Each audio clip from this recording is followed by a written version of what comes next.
الحمد لله وكفى وسلام على عباده الذين اصطفى أما بعد فأعوذ بالله من الشيطان الرجيم يا أيها الذين آمنوا اركعوا واسجدوا واعبدوا ربكم وافعلوا الخير لعلكم تفلحون صدق الله العلي العظيم۔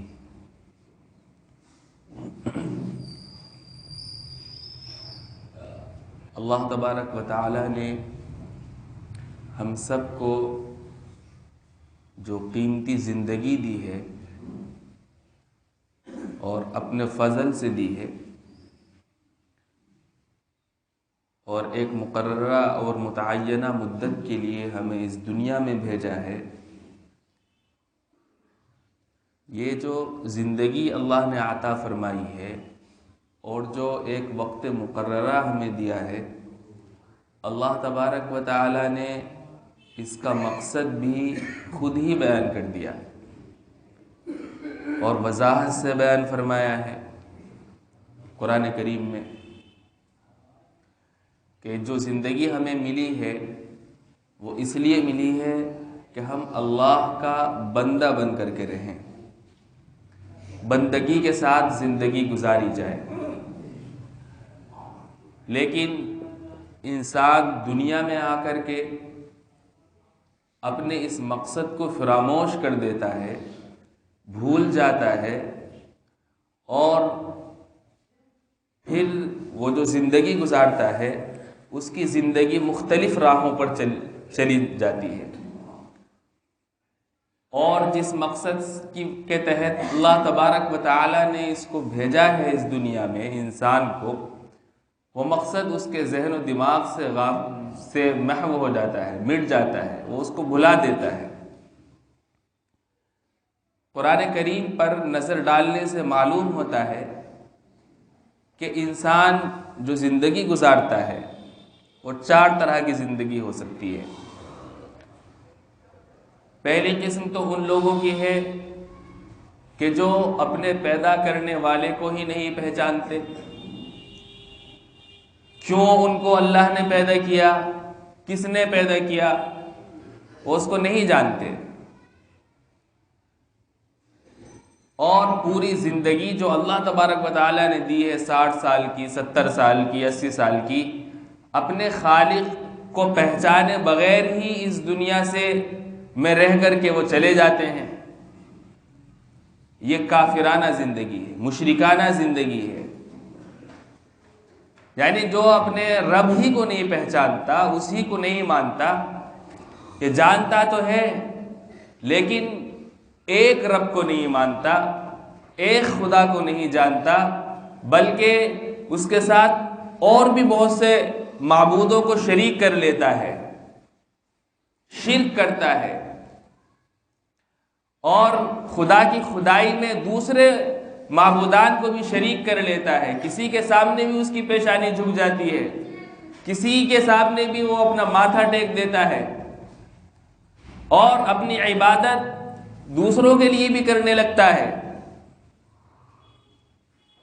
یہ وہ زندگی ہے جس کو قرآن کریم نے مشرکانہ زندگی کہا ہے، کافرانہ زندگی کہا ہے۔ اب آپ غور فرمائیں کہ اللہ تبارک و تعالی نے زندگی عطا فرمائی ہے، جس نے عطا کی ہے بے شمار نعمتیں دی ہیں، ایک انسان اس کا ہی انکار کر دیتا ہے، یا انکار نہیں کرتا لیکن شریک کر لیتا ہے اس کے ساتھ کسی دوسرے کو۔ اب ظاہر سی بات ہے، اس سے زیادہ بڑا بے غیرت کون انسان ہوگا کہ اللہ نے پہاڑ جیسی زندگی دی ہے اور اپنے زندگی دینے والے کو فراموش کر کے ہی اس دنیا سے چلا گیا، اس کا انکار کر کے، اس کے ساتھ شرک کر کے۔ تو ایسا شخص تو اسی کا مستحق ہے کہ اس کو اللہ تبارک و تعالی جہنم میں پھینک دے، اس کی کبھی نجات نہ ہو، کیونکہ یہ تو ایک قسم کی بغاوت ہے اپنے مالک سے۔ اور باغیوں کی سزا کیا ہوتی ہے آپ سب جانتے ہیں۔ دنیا میں بھی اگر کوئی اپنے ملک سے قانون سے بغاوت کرے تو اس کو عمر قید ہو جاتی ہے، پھانسی کی سزا ہو جاتی ہے۔ تو جو شخص اپنے خدا سے بغاوت کرتا ہے، کفر کر کے، شرک کر کے، تو اللہ تبارک و تعالیٰ اس کو ہمیشہ کے لیے جہنم میں ڈال دیتے ہیں۔ یہ زندگی ہے جو کافرانہ زندگی ہے، مشرکانہ زندگی ہے۔ قرآن کریم میں دوسری زندگی ان لوگوں کی بیان کی گئی ہے کہ جو بظاہر تو اپنے آپ کو مومن کہتے ہیں لیکن اندر سے مومن نہیں ہے، منافق، منافقانہ زندگی۔ کچھ لوگ ایسے ہیں دنیا میں کہ وہ اپنی زندگی تو گزارتے ہیں لیکن منافقت کے ساتھ گزارتے ہیں۔ جب وہ آپ سے بات کریں گے، آپ کے سامنے تقریر کریں گے، لیکچر دیں گے، بڑی چکنی چپڑی باتیں کریں گے، بڑے بنا سنوار کے، اور ایسا لگے گا کہ سارے جہان کا درد اسی کے دل میں ہے۔ لیکن جب اپنی خاص مجلس میں جاتے ہیں تو پھر ان کی وہ والی کیفیت جو ایک پبلک کے سامنے ہوتی ہے وہ نہیں رہتی۔ سورۃ المنافقین میں اللہ تبارک و تعالی نے منافقین کی یہ صفت بیان کی ہے 28ویں پارے میں، کہ جب وہ بات کریں گے تو تمہیں ان کی باتیں بڑی اچھی لگیں گی منافقین کی۔ وَإِذَا رَأَيْتَهُمْ تُعْجِبُكَ أَجْسَامُهُمْ، اور جب آپ ان کو دیکھیں گے تو آپ کو ان کے جسم، جسامت، ان کا ڈیل ڈول وہ بھی بڑا اچھا لگے گا، بڑے اچھے ہیں، بہت صحت مند ہیں۔ وَإِن يَقُولُوا تَسْمَعْ لِقَوْلِهِمْ، بات کریں گے تو وہ آپ کا ان کی باتوں کو سننے کا دل چاہے گا، اتنی چکنی چپڑی باتیں کرتے ہیں، ان کی باتیں گویا کانوں میں رس گھولتی ہیں۔ دوسری جگہ وَإِذَا خَلَوْا إِلَىٰ شَيَاطِينِهِمْ قَالُوا إِنَّا مَعَكُمْ إِنَّمَا نَحْنُ مُسْتَهْزِئُونَ، لیکن جب وہ اپنے سرداروں کے پاس جاتے ہیں اور اپنے ہی جیسے لوگوں کے پاس جاتے ہیں، إِنَّا مَعَكُمْ، کہتے ہیں کہ ہم تو بس یہ ایسی باتیں کر رہے تھے، ورنہ دل سے تو ہم تمہارے ساتھ ہیں، ہم تو ان کے ساتھ مذاق کر رہے تھے۔ یہ منافقانہ طرز زندگی ہے۔ نفاق بھی ہمارے معاشرے میں بہت زیادہ پھیل گیا ہے، ظاہر میں کچھ ہیں اور اندر سے کچھ ہیں، بظاہر شیر کی کھال پہنے ہوئے اور اندر سے بھیڑیا ہے، ایسا ہوتا ہے۔ بڑے بڑے لوگ لیکچر دیں گے، اور اب تو یہ فن بن گیا ہے، خاص طور سے جو ہمارے نیتا ہوتے ہیں زبردست تقریر کریں گے آپ کے سامنے، ایسا لگے گا ہمارے سارے جو غم بم ہیں وہ سب انہی کے دل میں ہے، اور ہماری ضروریات کے بارے میں بڑے پگھل رہے ہیں، گھل رہے ہیں۔ لیکن آپ ان کی پرسنل زندگی دیکھیں، وہ جو ان کے لیکچر ہوتے ہیں وہ صرف اس لیے ہوتے ہیں تاکہ آپ کو لبھا کر کے اپنی طرف کر لیں، آپ سے فائدہ حاصل کر لیں، اور آپ کی وجہ سے وہ ایک خاص منصب تک پہنچ جائیں اور پھر آپ کا خون چوسیں گے۔ یہ ہے منافقانہ زندگی۔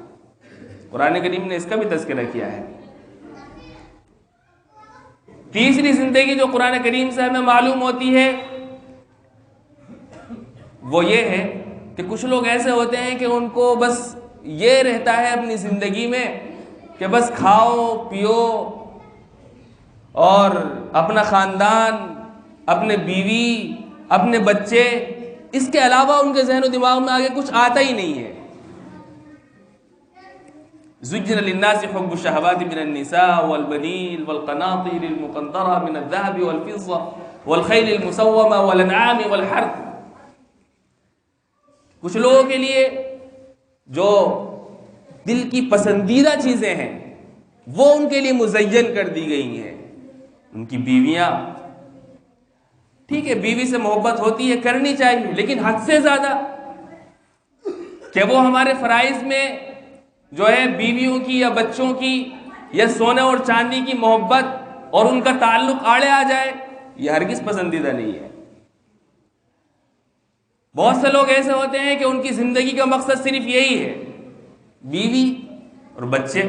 کیوں زندگی گزار رہے ہو؟ کیوں اتنا اپنے آپ کو مر کھپ رہے ہو کہ بچوں کو کھلانا ہے؟ ٹھیک ہے شریعت نے بھی اس کے مقرر کی ہے، لیکن ایک حدود ہے، اس حد سے آگے بڑھ کر کے اگر کریں گے تو وہی چیز جو ابھی تھوڑی دیر پہلے عبادت ہے وہی جو ہے آپ کے لیے مصیبت اور آفت بن جائے گی۔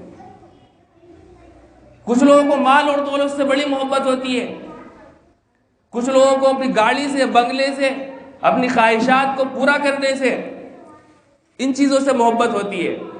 آگے ان کے ذہن و دماغ میں کچھ اور آتا ہی نہیں ہے کہ اللہ تبارک و تعالیٰ نے ہمیں کیوں اس دنیا میں بھیجا ہے، کیوں پیدا کیا ہے ہمیں۔ اللہ کے لیے بھی تو کچھ کرنا ہے ہمیں، اپنی قوم کے لیے بھی تو کچھ کرنا ہے۔ یہ سب کچھ نہیں آتا ان کے ذہن میں، بس اپنی خواہش پوری ہو جائے۔ اس کو کہتے ہیں خواہش پرستانہ زندگی۔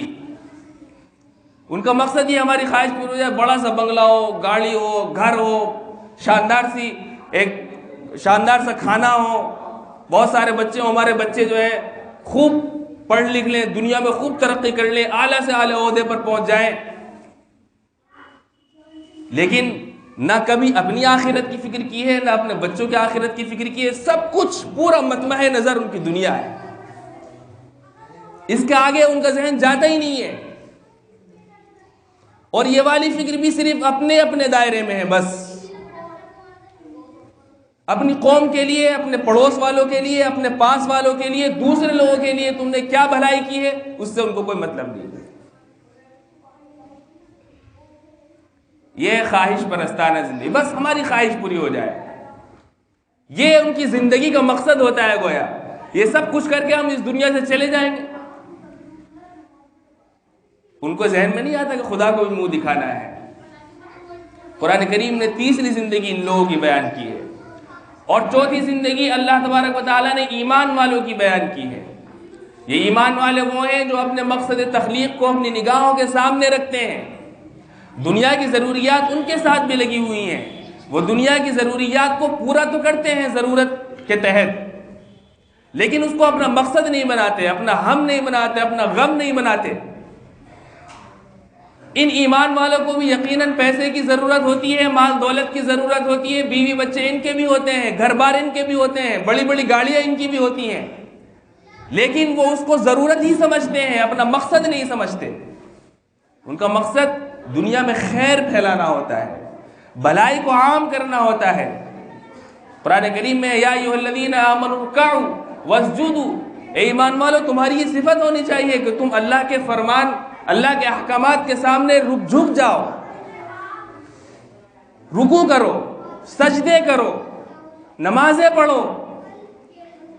نماز جیسی اہم عبادت ہے، اللہ نے ہمیں صحت دی ہے، عزت دی ہے، مال دیا ہے، دولت دی ہے، لیکن کتنے لوگ ہیں جو صرف اللہ کے لیے دن میں 5 مرتبہ نماز فرض ہے؟ کتنے لوگ آتے ہیں مسجد میں؟ وہ سمجھتے ہیں صرف جمعے کی نماز فرض ہے خالی، حالانکہ جیسے جمعے کی نماز فرض ہے ویسے ہی 5 نمازیں بھی فرض ہے۔ صرف جمعے کی نماز پڑھنے آئے اور باقی نمازوں کو بھول گئے، اس کا مطلب کیا ہوا؟ نفس پرستی۔ فرض تو یہ بھی ہے، وہ بھی ہے فرض نمازیں، فجر کی نماز بھی فرض ہے، ظہر بھی، عصر بھی، مغرب بھی، عشاء بھی۔ آپ ان نمازوں کو نہیں پڑھ لیں اور جمعہ کو پڑھ لیں، جمعہ بھی یقیناً فرض ہے، اس کے مزید فضائل ہیں، لیکن یہ تو اپنے صرف اپنی خواہشات پر چلنا ہوا نا۔ ہم ہفتے میں 1 نماز پڑھ لیں گے، ہمارا دل 1 نماز پڑھنے کو چاہتا ہے، باقی ہم پورے ہفتے کی چھٹی۔ خواہش پرستی کا نام تو دینداری نہیں ہے، یہ خواہش پرستانہ زندگی ایک ایمان والے سے مطلوب نہیں ہے دنیا میں۔ ایمان والوں کی شان کیا ہونی چاہیے؟ یا ایھا الذین آمنوا ارکعوا، اللہ کے احکام کے سامنے جھکو، سجدے کرو، نمازیں پڑھو، وافعلوا الخیر، اور عام خیر خیرات کرو دنیا میں۔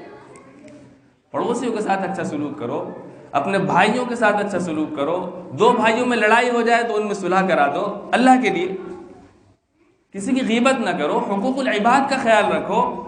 معاشرت میں دین کا پہلو ہونا چاہیے، آپس میں طرز زندگی کیسا ہو اس کا خیال رکھتے ہوئے زندگی گزارو۔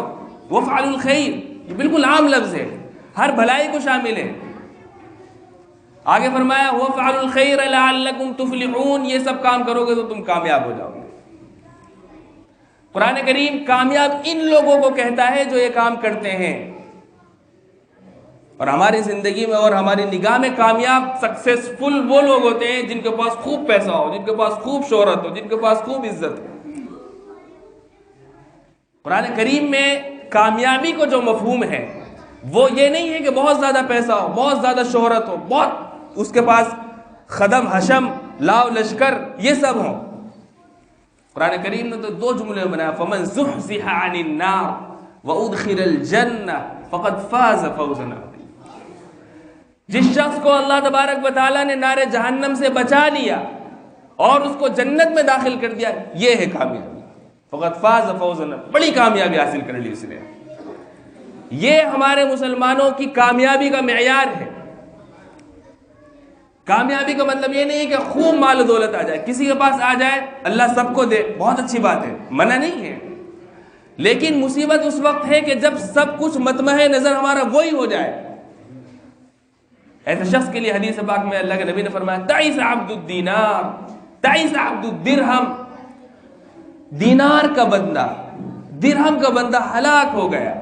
دینار درہم، اس وقت دینار درہم چلتے تھے، آج کل روپے پیسے۔ سونے اور چاندی کا بندہ، یعنی ہر وقت بندگی اللہ کی کرنی چاہیے، لیکن جو ہے نا ہر وقت پورے 24 گھنٹے اس کو سونے کی اور چاندی کی اور پیسے کی فکر ہے۔ سو رہا ہے تب بھی وہی ذہن میں ہے، جاگ رہا ہے تب بھی وہی ذہن میں ہے، صبح کو اٹھا تب بھی ہر وقت وہی ذہنوں میں دماغ میں بسا ہوا ہے، اور اس کے اوپر پیسہ کمانے کی فکر حلال اور حرام میں امتیاز کے بغیر مسلط ہے۔ اسی حدیث میں تعیس عبد القطیفہ تعیس عبد الخمیسہ، کپڑوں کے بندے۔ کپڑوں کا مطلب بعض لوگ کو رہتا ہے نا کپڑے ایسے ہونے چاہیے، یعنی ان کی زندگی اس کا زیادہ بڑا حصہ کپڑوں ہی میں گزر جاتا ہے۔ شاندار کپڑے ہونے چاہیے، فلا برانڈ ہونی چاہیے، فلا ایسا ہونے چاہیے، نیو کر کے میچنگ ہونی چاہیے کپڑوں کے اندر۔ اب جو ہے نا ایسے کپڑے پہننے، صبح کو والے پہننے، شام کو والے پہننے۔ کپڑے اچھے پہن سکتے ہیں، منع نہیں ہے شریعت کی طرف سے، لیکن اتنا اس کپڑوں کے اندر پھنس جانا، اتنا اپنی ضروریات میں پھنس جانا کہ شرائع سے، احکامات سے غافل ہو جائے، یہ ہرگز پسندیدہ نہیں ہے۔ اس کو حدیث پاک میں کہا گیا ہے ایسا شخص ہلاک ہو گیا، برباد ہو گیا، تعیسہ۔